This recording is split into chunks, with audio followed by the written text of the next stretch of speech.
মার্কেটিংয়ের ভিডিও তো অনেক দেখলেন, কখনো কি ইনকাম করতে পেরেছেন? আমি জানি আপনারা মার্কেটিংয়ের ভিডিও ঠিকই দেখেন, কিন্তু কখনো ইনকাম করতে পারেননি।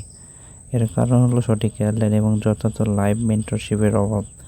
যারা অ্যাফিলিয়েট মার্কেটিং শিখতে চান তারা আমার চ্যানেলটি সাবস্ক্রাইব করুন এবং কমেন্টে দেওয়ার লিঙ্কে ক্লিক করে টেলিগ্রাম চ্যানেলে যুক্ত হন। এখানে আমরা শেখাবো কিভাবে আপনি গুগল অ্যাড, ফেসবুক অ্যাড এবং পিন্টারেস্টের মাধ্যমে মার্কেটিং করবেন।